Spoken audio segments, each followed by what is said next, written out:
want to make it out like it's every other show, and we want to put all this production behind it. We want to get all these scripts in, and we want to do this and that. And it's like, don't. If it ain't broke, don't fucking fix it.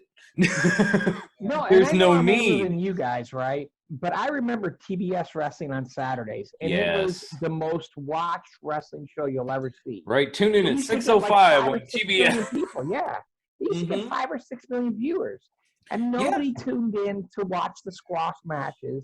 Everybody tuned in for the promos because the promos were gold, and they didn't have some fucking Hollywood flunky writer try to tell these guys what to come out safe. And again, if you miss that type of stuff, watch NWA Power, because they have the same type of promos on that they do on the stuff that used to be on the Superstation. They have some great shit. They just go out there, they're like, cut me a 5-minute promo on this and go. Yes. And that's why guys like Eli Drake, I don't want to see them sign with WWE. I get it. They're like totally the big leagues. They're like the main. I love him in NWA. I love him in NWA. He fits perfectly.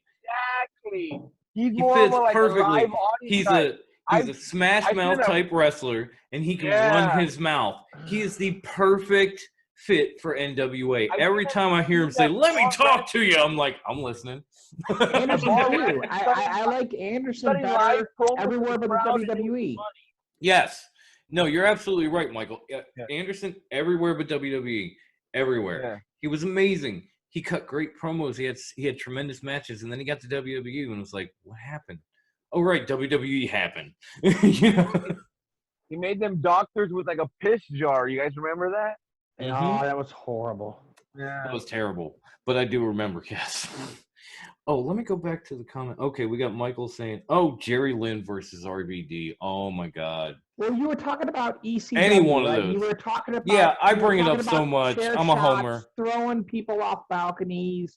But they had so much more than that. And Jerry Lynn versus RVD was an example of that. On the very first ECW pay-per-view, they lit the place up. Yeah. I still remember that first match they had, and when they went into it, everybody was chanting for RVD, you know, whole fucking show. And halfway through it, Jerry Lynn was so impressive that everybody started chanting, new fucking show. And that became his new gimmick after that night. He was the new fucking show. And they had a series of matches, and they were all amazing. You guys probably aren't old enough to remember him, but the old school Jerry Lynn would have been Brad Armstrong, a guy who could work his fucking ass off. No, I remember Brad. But it was an incredible worker, but just couldn't cut a promo. No. And the whole Armstrong family was like that. Like, they could work, but they couldn't cut a promo worth of shit. Brian Armstrong, the Road Dogg, okay, cut a promo. So, like, every kid from the Armstrongs got something from their dad. Their dad could do everything, but each one of the kids got something. They got a little aspect, yeah. Aw.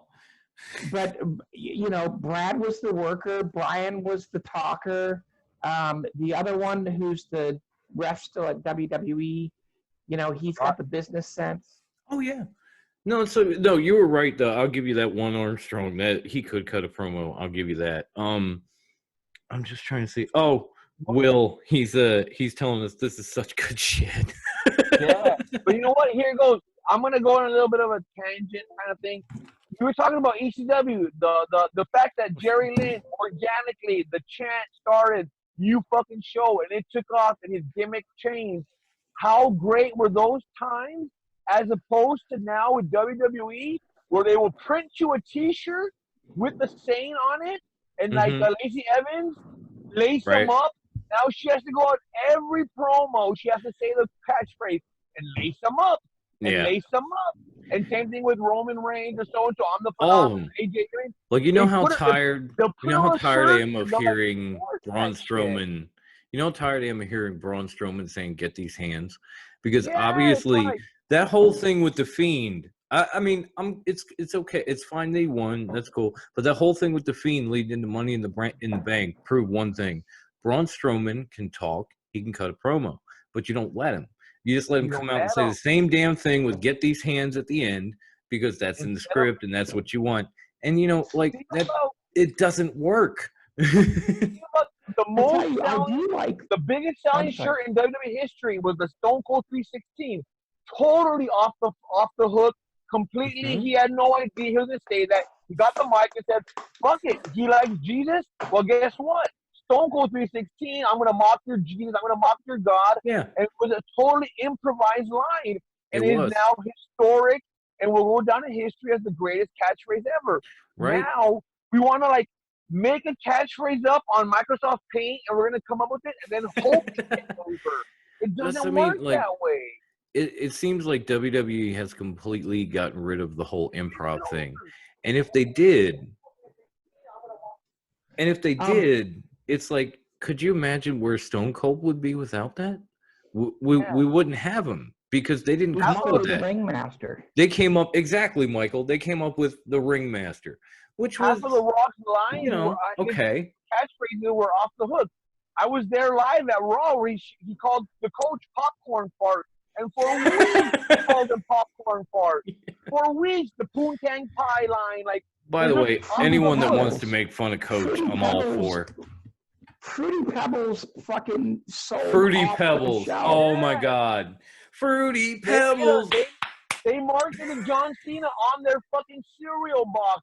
Right? Now because The Rock made that off-the-hook line. It was just off the cuff, and it just took off. Yes, and now we're like hoping that we're gonna write a line and this is gonna catch fire. We're gonna sell T-shirts and we're gonna market this. Like it doesn't work that way. Let the fans create the buzz. Don't force it to the fans. Rusev Day. More importantly, Rusev Day was a prime example. Yes. Exactly. Thank you. Another prime example of the WWE. Because waiting too long. They created Rusev Day calendars in February. Right. They waited fucking why? We're chatting that shit in December, but they were like in February. We might as well make a 2019 calendar 2 months for Rusev Day. Complete. It was like they strike when the iron is already full down. Another fine example. Oh shit! Sorry. There we go. My beautiful voice.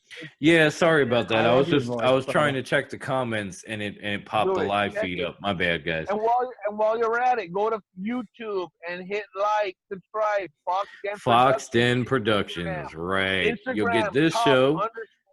You get this show, Mutant Rejects, and Drunk Upon a Time, which is why we named this Drunk Upon a Top Rope. I'm gonna jump in on Drunk Upon a Time because I'm fucking getting there.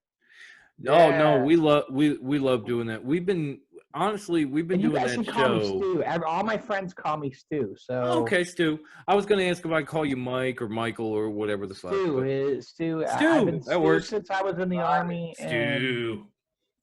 I was kicking in Nevin's homeland. And also, California. I've said it to you in private chats or whatever. But thank you for everything that you did. I don't give a shit what it was. Thank you. But yeah, the Drunk Upon a Time is a fun show. We definitely we don't really have a whole lot of topics. We just sit around, we tell some jokes, we tell some stories, we have some drinks, we have some laughs. It's definitely a different show than this, but I wanted to name it Drunk Upon a Top Rope because we were kind of mixing that and wrestling together. Like, let's just get together, have some drinks, talk about wrestling. If something else comes up, fuck it.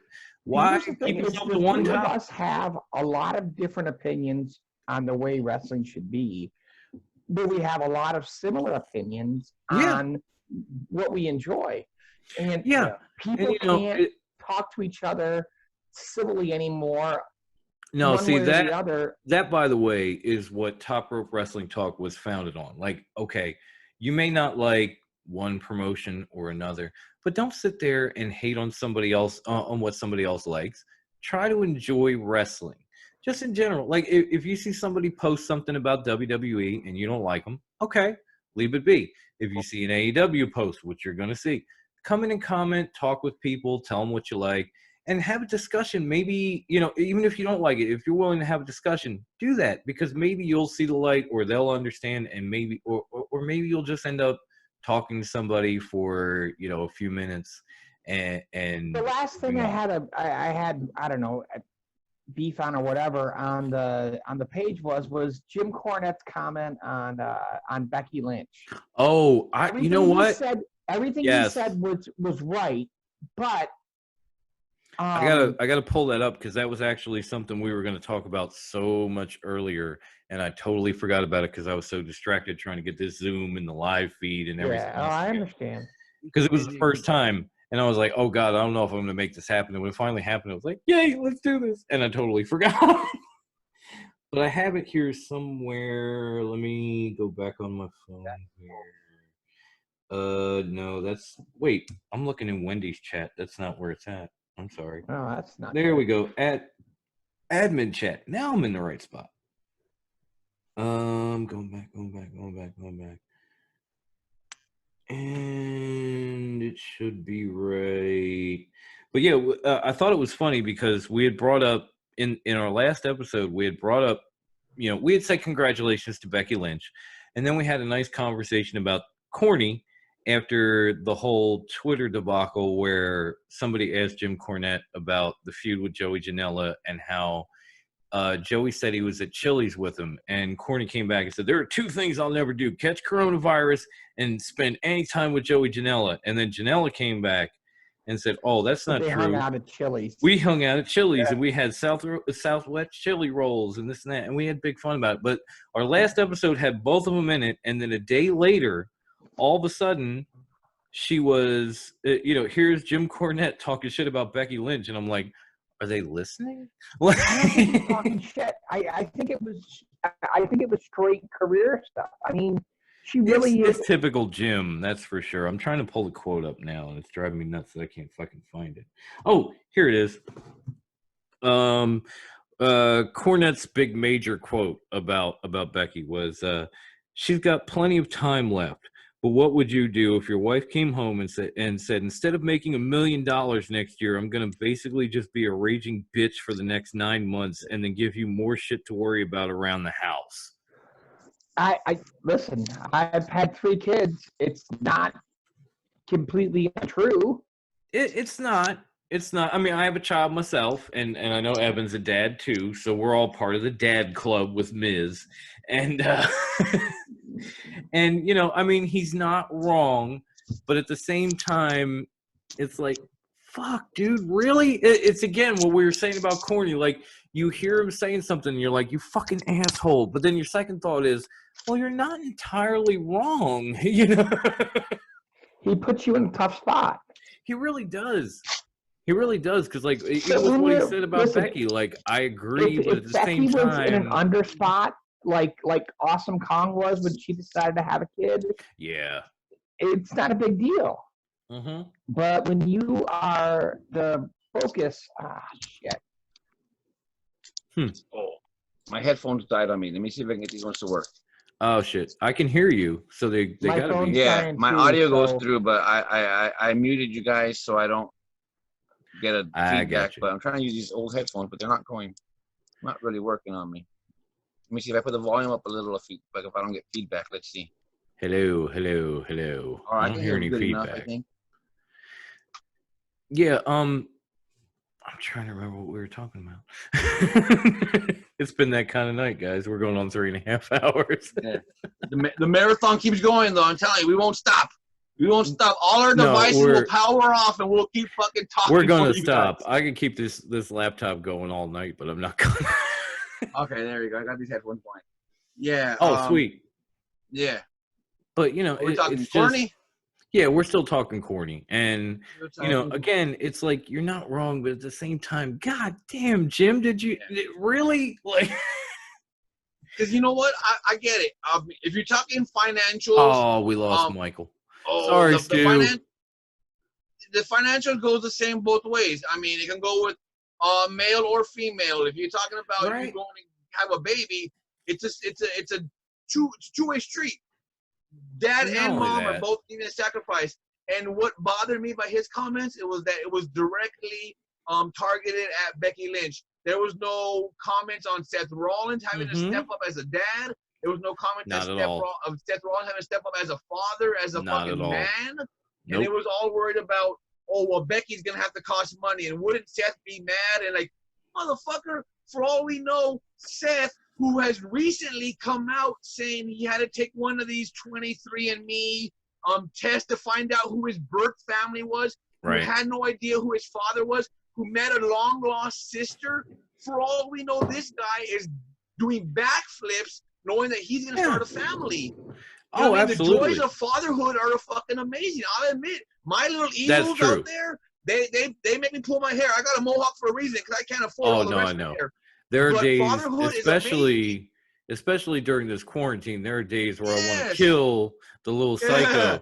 But I want to send him to a school, empty school, but just go. Right? Just go anyway. Just drop him off at his school and roll out. Like, I don't know. Maybe the janitor will take care of you. But at the same time, I love my kid. You damn near more than anything, if not anything on this earth. For Jim Cornette, who has no kids. I was just about to say, did he ever have any children or get married or? There's no greater feeling than when I'm feeling like shit, I'm feeling down, and my kids tell me they love me. Right. I will trade that for all the millions of dollars in the world. So to judge someone for making a decision based only on financials, if you think Becky Lynch gives a especially fuck about $1 million, for starters, like. With WWE contracts, obviously, because we've seen like lately, Jeff Hardy, he was supposed to be up when Matt Hardy was up, but he was out of action. So they extended his contract because he was out of action for whatever reason. So sorry, boys. But didn't they still pay his ass? Because that's the same thing with Becky. Like, she might be out because she's having a baby, but they're going to pay her, and then they're going to extend. They're going to extend her contract. So you're telling me that you don't think WWE is going to be selling all kind of Becky Lynch merchandise with the baby and the mom? And I can't remember.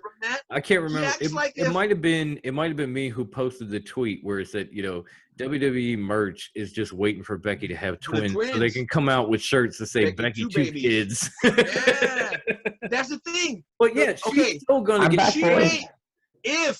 If let's say and this is a big if, Becky Lynch pops out her baby next year and says, fuck it, I'm never stepping in the ring again. You're telling me that they won't merchandise her likeness on video games and t-shirts, and she'll come out on do the random WrestleMania appearance. Oh no, and she'll still do the that. network special, the 24 of Becky Lynch, she'll return to for something, Hall of Fame. Because she's honestly, gonna get her money.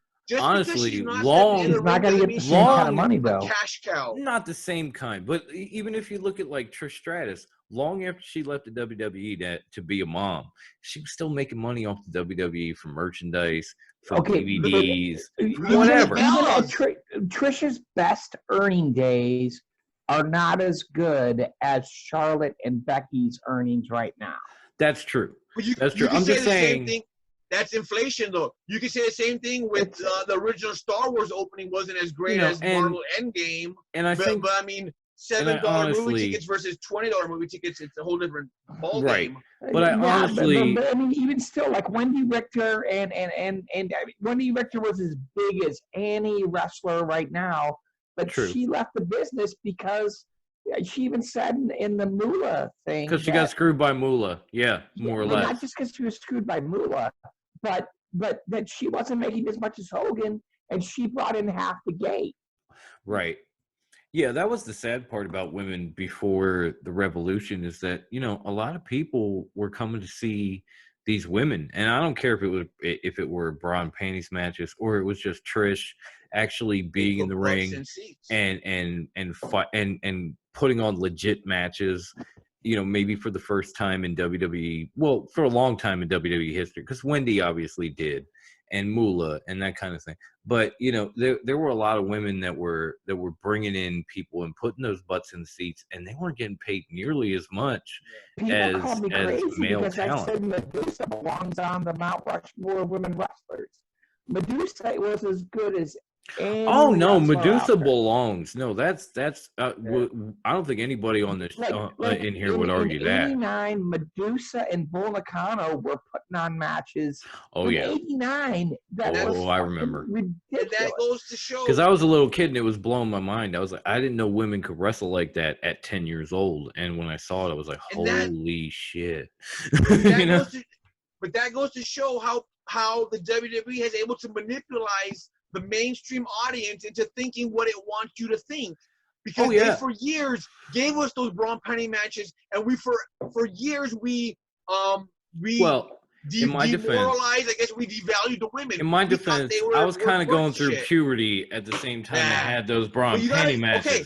So listen, and I gotta tell you, I was going through puberty during Glow, and they weren't putting on wrestling ethics.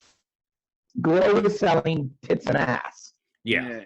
No, they if you take the whole female aspect out of it, they did the same exact thing with the juniors division. Because anywhere around the world, midgets, Mascarita Sagrada, these little guys, they can go. And then Lucha Libre World has shown that the minis, that these, diminutive sized guys have equal amount of talent.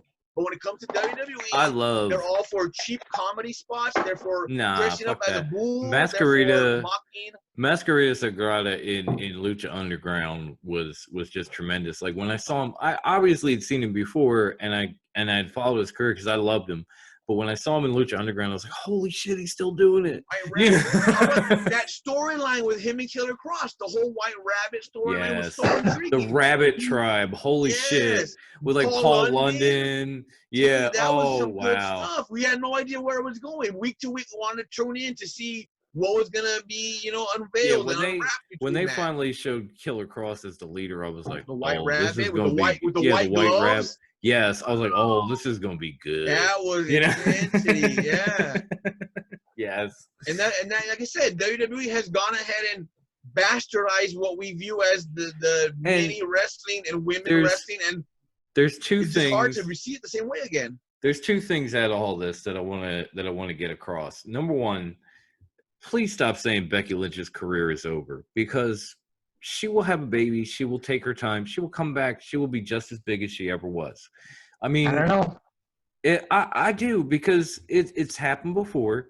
Maybe, maybe not as WWE quick. WWE has the strongest women's division around. If it was I know. Somewhere but at the same time, but at the same time, get back to that level. No, I know. I understand what you're saying, Stu, but at the same time, it's hard to find somebody like more over and more marketable than Becky Lynch in that whole women's division. The only way she will be back. And if you want to, and again, I said this to somebody else in a random group. If you want to, if you want to know where I'm coming from, look at Mickie James, because Mickie had a baby with Nick Aldis, and she decided she wanted to be a country singer, and she tried. And then TNA offered her a contract, and she was like, I don't know, I'm kind of out of wrestling. I'm trying to focus on being a country star. And TNA said, we'll let you be both. And she immediately signed on. Now, she could have done that the year before, but it basically took 2 years. It took 2 years because she took 2 years. She tried to become a country singer for a good year and some change, and then went back to TNA because they allowed her to do both. She could have come back quicker, is what I'm saying. Becky could be back as soon as next year. And once she does, she's still going to be the man. Yeah, she could be back for before the next WrestleMania. She never lost the belt, so yeah, you're right. She could be immediately put back into the title picture, because as Stu said, she would be fighting for a belt that she never lost. She gave up. She didn't lose because she was pregnant. It's different when you're talking about somebody like Kong or Karma, where they were just getting started in WWE. In the middle, yeah, they were on their way up. You think about what about Finn Balor, who they had pushed to the top, got injured, and then he never got back to where. I will say till the day I die that Finn Balor got done dirty, because obviously they had all the faith in the world in him. They made him the first Universal Champion. He got hurt in that match. He had to give it up. Okay. But at the same time, you should have kept him at that level. They tried. They had him at a point where he had beaten Roman Reigns and he was going to get a Universal title shot, and then he ended up losing. And it wasn't even just him. It was like, oh, well, originally it was going to be him, but now we're going to throw like 4 other guys in the match and the Universal Champion. He never really got, like, it took, I want to say, from when he had to give up that title to when he had that match with Brock, it must have been at least 2 years, maybe more. And even before that, he got in a few title matches, but they were like fatal 5-ways, and he wasn't even involved in the decision. They should have kept him, at that level.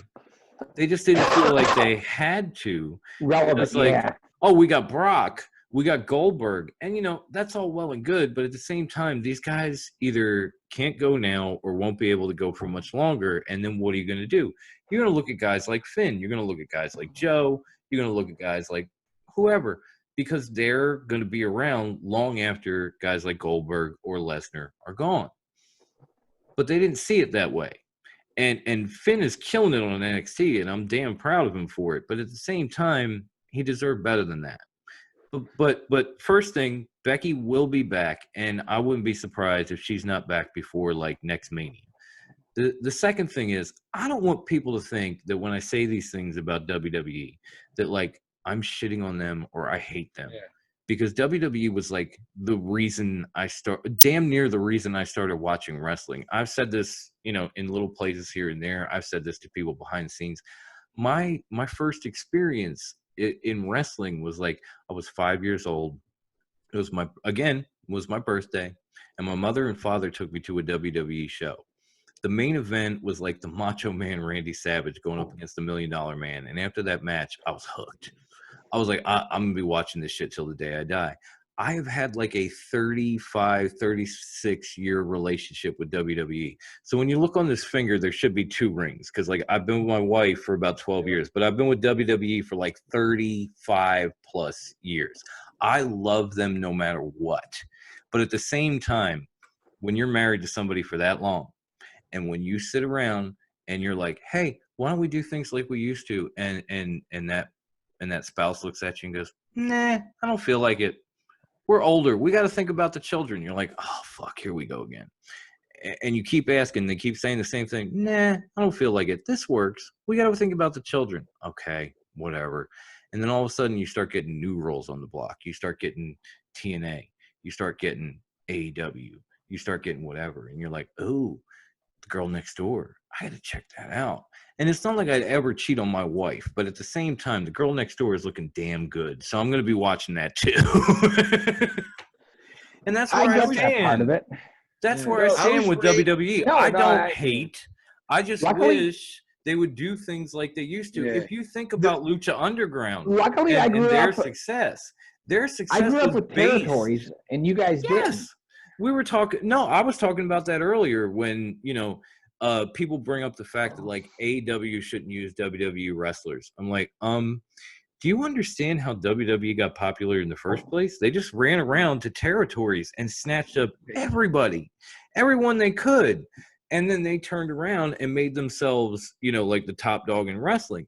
So any other promotion, I don't care. No, the people who ran the territories sold off to the WWE because they saw the writing on the wall. Yeah. Oh, that's true too. But I'm just saying, like, the promoter. You can't give. You can bitch about the talent jumping ship, but the promoters jumped ship before. Yeah. As soon as Vince offered them a payoff. If those promoters didn't want to take quick cash, WWF would never have been as big as it was. But they did. But at the same time, if you see how WWF rose to power, then you can't sit here and say, well, I don't care if it's years ago when TNA came in. You can't say, well, TNA's just bringing in WWE guys or AEW's doing it. Because that's how everybody has done it. Business has always been done the same way. Exactly. Except in the old NWA territories, they would rotate guys and keep people fresh. Yeah. And it made fiscal sense. No, I again, you're right on the money there with that one, Stu. But that's what I'm saying. Like, I don't want anybody to think that I'm hating on WWE because I have loved them since I was a very small child, and now I'm 41 years old, and I still do. But I'm sitting there like, hey, can we please do something like we used to do? Like, you remember when we had a Hell in a Cell and somebody actually won it? Oh, no, I don't feel like it. Really? Like, really? Like, how do you end up in a no contest in a Hell in a Cell? I wish somebody would explain that. Somebody needed to explain that to Mick Foley way back in the day, because he damn near died. You know. I watched the playback of the Awesome Truth Hell in a Cell and today, and I was like, wow, that was really something. That's what I mean. It's not that WWE can't. Believe me, I know they can. It's just a question of will they? And most of the time, their answer is, well, not really. I don't feel like it. We got to think about the children. And you're like, okay, well, then in that case, it's more about the shareholders. It's more about how much blowback is there going to be if we do this, right? But at the same time, they like swear they swear up, down, left, and right that they're PG, and then the next thing you know, there's blood angles, there's lesbian angles, there's this and that. So it's like, you want to be the same wife you used to be, and they're like, no, that was just a quick minute. We got to think about the children. We're gonna go back to the way we were, and you're like, oh. Yeah, so the first Karen that calls into the network. It's right, and that's the end of that. Oh, sorry. Yep. Right, but that's the end of that, and that's what gets to me is like, you can do it, you choose not to, and when you do, as soon as somebody calls in or as soon as somebody emails and complains, you're like, oh shit, we got to back off. That's not how you got to where you got. That's not how you took out WCW. It's not how you took out ECW. You took him out. Dangerously took out ECW. He didn't pay his guys. And well, that's true. That's very true as well. Paulie could write checks that his ass couldn't cash. That's a fact. He probably still owes like Tommy Dreamer and the Sandman hundreds of thousands of dollars, and they're never going to see it, even though he's got a pretty comfy living. How much do you think Vince bought ECW for? Oh, again, I brought this up. I brought this up on library. Millions. I brought this up on another show when we were talking about the XFL, because now they've claimed bankruptcy. You could basically buy the XFL for pennies on the dollar, and you could turn around and make a ton of money off of it. Like, you could spend $1 million and make 50, where originally Vince McMahon put like $500,000 into it.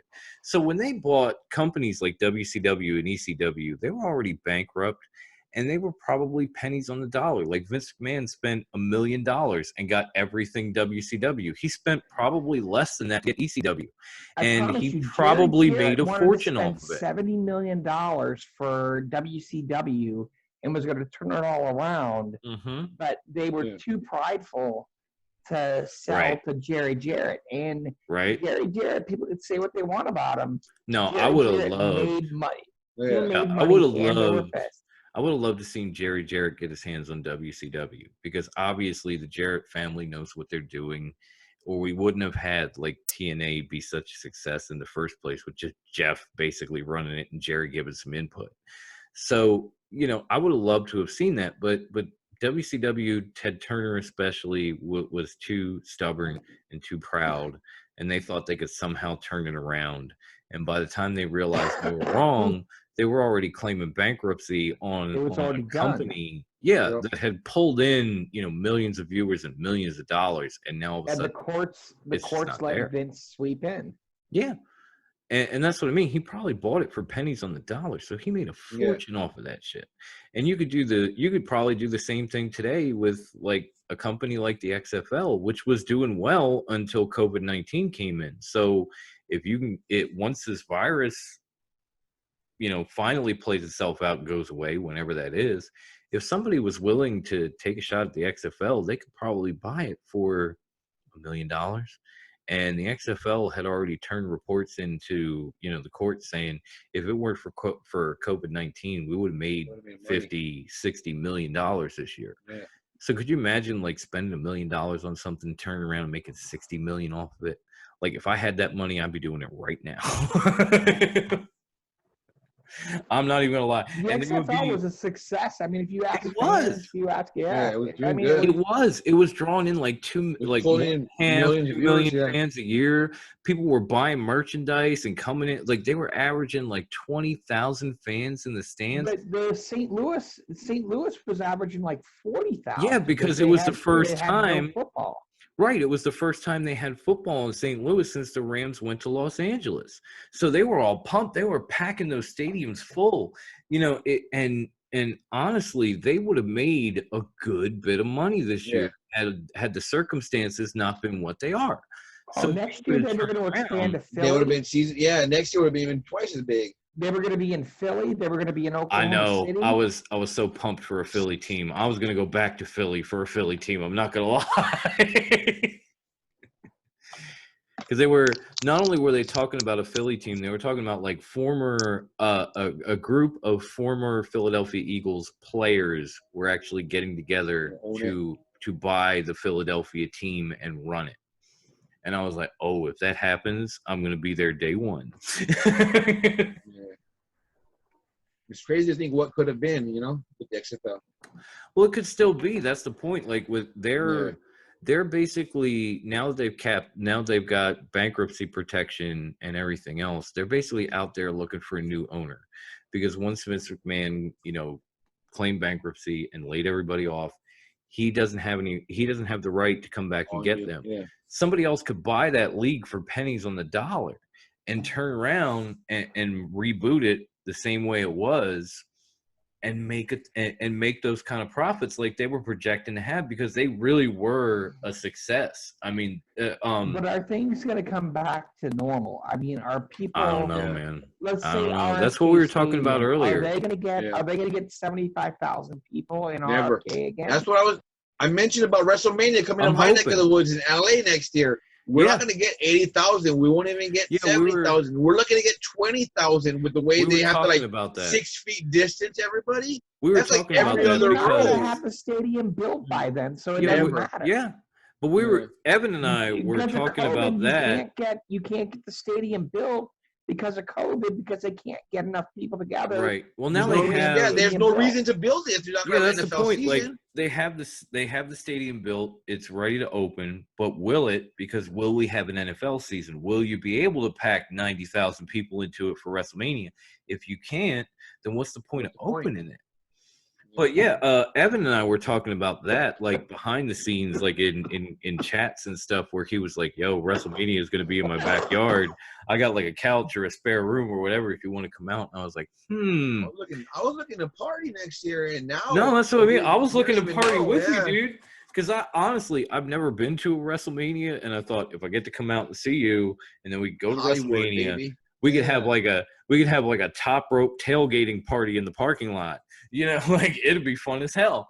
And then COVID came along, and it was like, oh shit. I hope they tell you, boys, I really do hope by the time WrestleMania comes up, this is all gone, and we can pack people into a stadium. If I can get away with it, I might even go out and see Evan and have that tailgate party if I can get away with it. But when I was 16, I went to 3. What, WrestleMania 3? In Detroit. Wow. That was a great show, by the way. It was an amazing show, but let me tell you. That was the one. That was like Ricky Steamboat versus Macho Man and Andre versus Hulk Hogan, the slam heard around the world, that kind of stuff. That was a great show. The difference between now and then, though, was we didn't have the big screens everywhere. Right. Yeah. To broadcast what was going on. Right. Like when if I remember, they put like the first movie minute, screens up in Ford Field, like around the top of the scoreboard. They tried to, but like the one that was on my section didn't work. Oh, and so like in the first 45 seconds of the match with Andre, Hogan tries to lift Andre up and slam him, and he falls backwards, and it looks like Andre legit pins him. I remember that. And it looked like a 3 count. Yeah. And we were like, well, what the fuck? Like, wow, already? and I could tell you, watching the Savage Steamboat match firsthand without seeing it on screen, I couldn't appreciate it for what it was until I got home and then was able to rewatch it and go, oh wow! Right. I thought the biggest deal was, you know, Ozzie and Jake Roberts together. I thought that was like the coolest thing. Oh yeah, Ozzie and Jake. I was actually mad. I was actually mad that Jake lost that match. He shouldn't have. He shouldn't have, because you thought, I mean, nothing against the Mouth of the South or the Honky Tonk Man, Hall of Famers, no doubt. But when you walk in with Ozzy Osbourne, when you walk in with Alice Cooper and a snake in your corner, you ought to win that damn match. Yeah, a Detroit native too. You were thinking like, oh, Snake's got this, and then Honky Tonk gets like a quick roll up, and he's got his feet on the ropes or something, and he gets like the cheap. I said Ozzy. I was confused with two when Ozzy was. No, it's fine. It's fine. I knew it was Alice Cooper, and for some reason I said Ozzy Osbourne. I always mix up the two, even when I haven't been drinking. So you're cool. It's no big deal. But yeah, it was definitely that match. Honestly, almost stood out to me more than anything, because I was like, how does Jake not win when he's got a Detroit native who happens to be a rock god in his corner? Yeah. Like, that doesn't make any sense. Hey, do you guys think that Art Barr would have made it in ECW if he had lived? Ooh, that's a good question. Because he was definitely, I think he could have. To be honest with you, that whole AAA run, the whole thing with him and Eddie, the hair versus mask. Yeah. Dom, me and you have watched that pay-per-view together. We did. Probably the best, one of the top 5 pay-per-views ever. I honestly, I think he could. I think he could have one way or the other.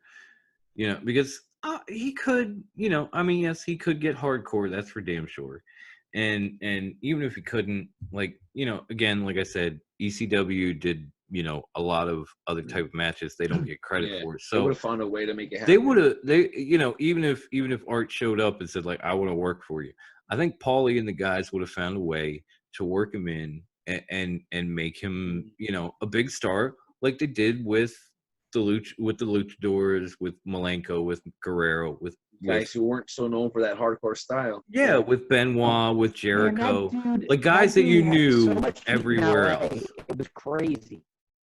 Yeah. I was in the Army in Monterey when that pay-per-view went off, and I could tell you, like, I watched it on closed circuit,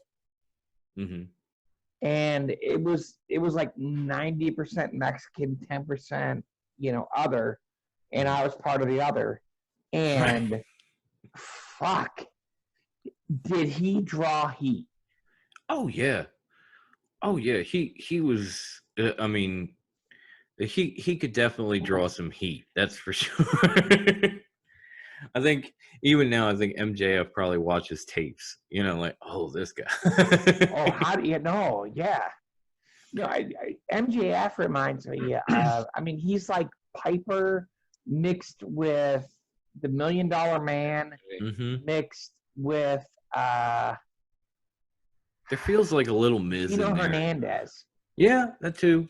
Oh God, Tito Hernandez. Yeah, there's a guy that, you know, I know a lot of people know about him now because of Dark Side of the Ring, but there's a guy who could draw like legit heat from a crowd. Like even if they Von Erich in Texas, him and Chris Adams were just as hot as Kerry and Kevin were, because we moved from Detroit to Texas. That's another one too. 30 Sportatorium shows. Oh my God, like Chris Adams he was amazing. Like I love that dude. It was and guess what? A super kick finished a match. Right. That never happened. That never happened back then. Like I know Shawn Michaels, you know, and then we lead into the Young Bucks and stuff, but like Chris Adams was basically the first guy who used the super kick as a finisher, and he didn't exactly do it the way Shawn Michaels or the Young Bucks or anybody else did, but man, did it look fucking lethal when he did. That's my problem with some of the guys today is they can't throw a work punch and a work kick. Yeah, I feel and like it hurts. It hurt. You know what? I don't care if you can do a poison rana. Right. If you can throw a punch, you got to learn the. I don't care. Like if you're going to be on, I don't care if you're going to be on national TV or YouTube or whatever the case is in a wrestling ring. If you don't know the fundamentals, it doesn't matter what else you know. Yeah. That's the thing. Like learn your fundamental. Learn how to throw a work punch. Learn how to throw like a work kick to somebody's midsection. That's all Hawk and Animal could do at first was throw a work punch and a work kick. Yeah. Oh no! Again, you're spot on. That's what I mean. Like I'm not one of these people that like get crazy and start screaming about how like, oh well, you know, whether it be the Young Bucks or the Usos, like, oh, they use too many super kicks. I'm fine with that. I really don't care. But like, you know, when it comes to it makes sense. It's you know, it's whatever. But at the same time, it's like, can they throw a work punch? Yeah. Can they give a good kick to the midsection and make it look legit? You know, can they do the fundamental stuff? And if you can, then okay. Anything you do from that point, yeah, that works. But there are so many, and I'm not saying the Young Bucks. I'm just using them as an example. But there are so many different shows you watch. No, but so I mean, many if different. it's a super kick, it should fucking. That's it. That should be, yeah. That should be the end. But at the same time, there's so many moves that used to be finishers that aren't anymore. Like there's the super kick is one. A cutter. A DDT. A cutter. We were talking about Jake the Snake. A DDT. Name somebody outside of like Moxley that actually finishes somebody with a DDT, and it's not even like it's a double arm. Raven.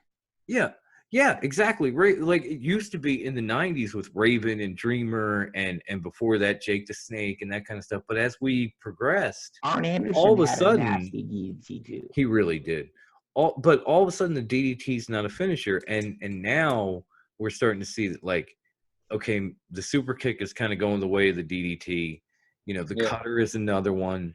You know, you see a lot of guys use it. Even Phoenix with like the crazy handspring cutter that he does. You would think that would end a match, but it never does. The Falcon Arrow, if you think about it, that was Ron Killing's first finisher in WWE when he was K-Quick. The Falcon Arrow, right? And every time somebody uses it, especially in AEW, you always hear Excalibur screaming, "Nobody kicks out of the Falcon Arrow." Well, guess what? Yeah. Everybody kicks out of the fucking Falcon Arrow. Like in Japan, the Falcon Arrow was, I mean, that was Christ, who was that? I'm getting kind of hammered, so but you and me both, bro. Like I said, I'm on about 86 to 100 ounces of freedom at this point. No, real quick, shout out to the fans who are still with us, pushing past midnight on the East Coast and hitting that 4-hour mark. Shout out to me for hanging out for this whole goddamn 4 hours in here. Hell yeah! I didn't realize. Yeah, I would have been there. Yeah, we're probably gonna wrap this up shortly because goddamn am I tired. But you know, it's just, you know, there are so many moves now that used to be finishers. Like for instance, you brought up Arn Anderson. The spine buster was his finisher. When was the last time you saw somebody pin someone with a spine buster? A power slam. A power slam, right? Like Braun does it, and he kind of does it like Davey Boy. But you know, like it used to be. Yeah, I mean, even Goldberg took 4. You know. Yeah. Oh my God! And Cody has the worst fucking power slam. It's the ugliest power slam on the planet. Honestly, I can't disagree. But you would think at this point Dustin would pull him to the side and be like, "No, dude, this is how you do it." Because Dustin has one of the greatest snap power slams of all time. Like that's one of his staple moves. No matter what character or gimmick he ever was, that snap power slam was always there from back in like the Natural days at the beginning. And so you would think throws a punch like his dad. Yes. I was about to just say, shout out to Dustin for the work. Talking about work punches. How about those Dustin Rhodes punches? Yes. No, that's what I mean. Like if you need to learn how to throw a work punch, watch Dustin Rhodes. Yeah, that's what I'm saying. Like another one that I think has good work punches. I kind of completely out of nowhere, but it just came to my mind is Conan. I always thought Conan connected really Conan good. Had Chris a great punch. Yeah. Even like back in the day with like the Big Boss Man, he had some great work punches. His fucking uppercut punch. That uppercut that he yes, exactly. Like he had some great work punches, man. They look legit. Compared to Kane, who throws that uppercut chop that like misses half of the time, like that's so horrible. Yeah, like it goes up and it comes in front of somebody's face, and they're like, "Oh." Whereas, Ray Traylor would hit it, and it looked like he was snapping your jaw. That's one of the things, and no knock on Kane because he did a lot of stuff that was just like top notch for a big man. But those uppercuts were just they were. I'm trying not to laugh because they were laughable, but. But no, what he was a great Michael Hayes' left hand. Yes, God, I love snap Michael. Jab, yes, that snap jab. Mm-hmm. Oh. No, so I mean, like was there a cleaner punch in the business than Michael Hayes' snap left? Probably not. Honestly, like I know we brought up a few guys, like Dustin was close, but Michael P.S. Hayes, man. I'm not talking about a right-hander. I'm talking about a left-hander. No, so like a lefty. Because everybody, because Kerry Von Erich and Kevin, and everybody would cover them from that right side boxing. But it was like that fucking, if you were a southpaw and you could snap off that punch, you were in every bout. I have to say, I since you mentioned him, I have to say, Kerry Von Erich, especially like in the late days of like WCCW and WWF, he was actually underrated considering the fact he was missing a goddamn foot. He didn't have a foot. I know. I knew that. I knew that way back before Texas Tornado. I was like, do you people understand that he's a fucking gimp? I mean, Did he ever look like one, to be honest? I mean, honestly, I knew it, and I'm watching him, or I had heard rumors that he had lost his foot when I was a little kid, like long before the Texas Tornado in WWF. And I'm watching him in a ring, and I'm like, this has got to be some kind of myth or bullshit, because he doesn't even, you can't even tell. He wrestles better. He went through. Oh, I can't even think. I can't, honestly. And, I'm a failed. Earlier about my back. And I've got like 6 screws in my back, and I'm fucked up, and I get it. Yeah. But missing a fucking leg. No, that's what I mean. I have a completely rebuilt right knee with cadaver tendons and plates and everything else. And even that probably didn't hurt as bad as Kerry trying to like run ropes and do whatever with one fucking foot. So especially the way he made it look, because honestly, I had heard it and I thought, oh, it's got to be bullshit because look at the way he moves, look at what he does. Like you can't do that on one foot, and he did. He would do a spinning punch on his bad leg. His discus punch to finish everybody else. He was planting on a nub.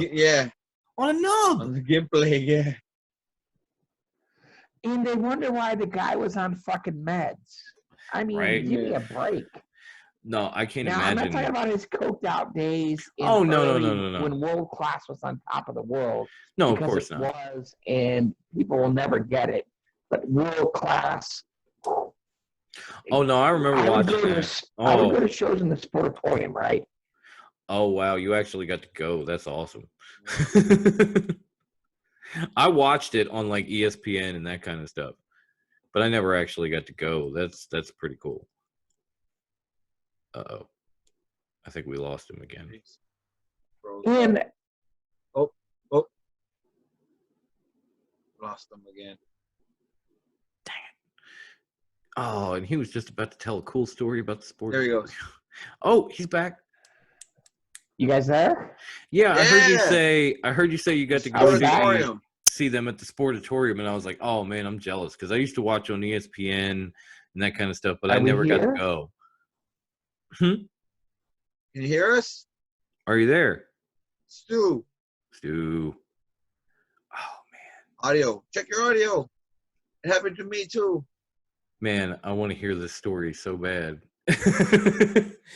Like, I know it's past midnight and I'm exhausted and kind of drunk, but officially we lost them. That's a bummer. We're gonna have to oh, wait a minute.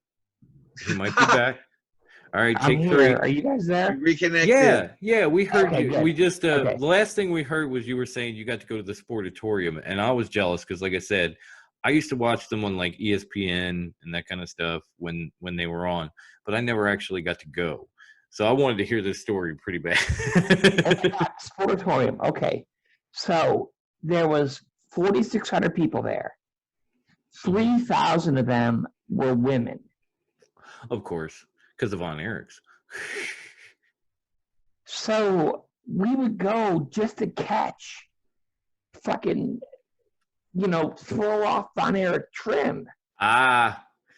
Whoever the Von Erichs leave behind, we're going to snatch up. That's a solid theory. So 2 of my brothers were dealers back in the day. And they're gone now, so there's no speaking ill of the dead, but right, like it's not like they can't come lock them up now, so we're good. But Coke in the 80s, I'm not gonna lie to you. Oh yeah. Everybody, and I was 16. My brother, I didn't realize I was a lookout, but I was, and they'd be like, let's go to the matches. And everybody was snorting, doing whatever. And they were the closest thing to gods in Dallas, Texas, that outside of the Cowboy. Well, no, they were probably bigger than the Cowboy. I was going to say at one point they might have been bigger. Oh, damn it. Lost them. The feds, DEA came for his brothers. Yeah, DEA came for him. Oh, fuck you, He started DEA. dropping names and they came for him. That was turned into gold, too. Oh, good, he's back. Okay. Why do I keep losing you guys? Dom, why do you keep cutting me off? I'm not, honestly. I think the DEA or Homeland is shut that down. The Copeland stories, they're after you. Okay, well, because I'm dying to hear the rest of this. I'm like, this is I'm on a gold, VPN, man. so they can try to come, but technically I'm in Botswana.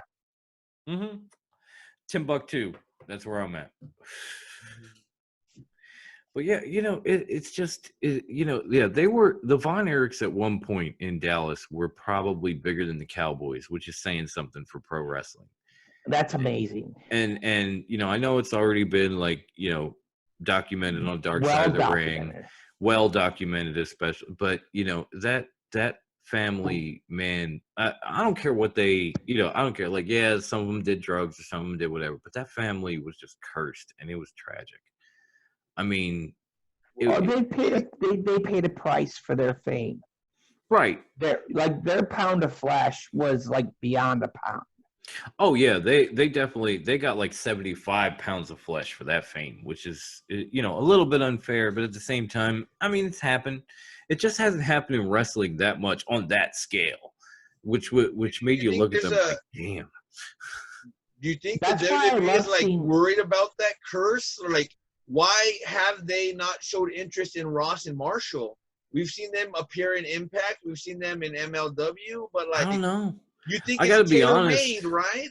Ross and Marshall are good. They're great. That's why. Why isn't WWE jumping on that chance? You figure they have the legacy 24/7 special of Von Erich, a whole new DVD box. I think it's honestly AEW going after. No, Ross there's a good question. Yeah. I think WWE doesn't go after them because they had a cup of coffee with Kerry and it went horribly wrong towards the end, and so now. And not only that, they didn't really get to cash in on that Von Erich dynasty like when it was at its prime. So now they're just kind of like whatever. But as far as AEW goes, I mean, Stu makes a great point here. Like they would be a perfect addition to that tag team division, and they would elevate that company, to a level that they haven't been at yet. So Kevin, just name alone. You bring Kevin as the manager. You put Kevin in with booking and with management. Oh yeah, that too. But I'm just saying, like with the managers they have now, like Arn's with Cody, and you got Jake with Archer. If you had Kevin Von Erich backing up his boys, it just seems like a perfect fit because you have these veteran guys, even like Tully with Sean Spears before the COVID stuff. Like you have these legendary wrestlers behind the next generation. So why not bring in the Von Erichs and have Kevin managing them? It just seems like a natural I don't want fit. MLW to lose them because I want MLW to be still viable. Oh no, I love MLW. We got a question last week, like which MLW stars do we think belong on like a bigger stage or in a bigger company? And we answered, but at the same time, a lot of these guys. What did you guys say? Because I missed that. Because I think that Mance Raider can be the Boogie Woogie Man, Jimmy Valiant. Yeah, that's true. Well, we were talking. He could be an under guy, beer drinking, slob. There were so many.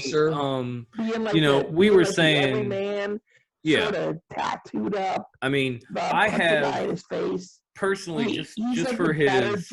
He's like the hillbilly Joey Janela. Yeah, he really is.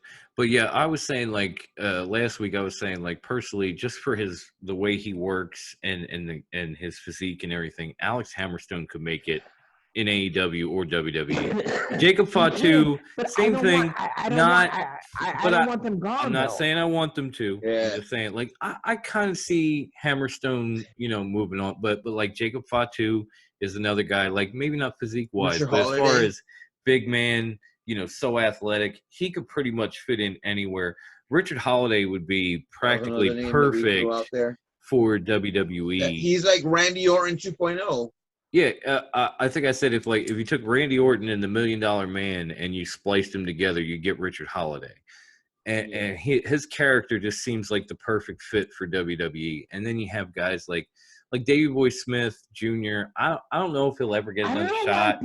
I don't know why Davey Jr. hasn't caught on because he's fucking awesome. Oh, he's caught on in like New Japan and MLW. It's just when he had his time in WWE, he was attached to Teddy Hart. Yeah. And Teddy Hart was a fucking hot mess waiting to happen. He still is. And so a lot of the stuff in Virginia, all that shit that he went through. Oh yeah, was fucking nuts. Oh yeah, all the stuff finding him with a gun, and then all the stuff with Jessica Havoc. Yeah, but that's what I mean. Like Teddy Havoc was like that in WWE, or Teddy Hart, I'm sorry, was like that in WWE.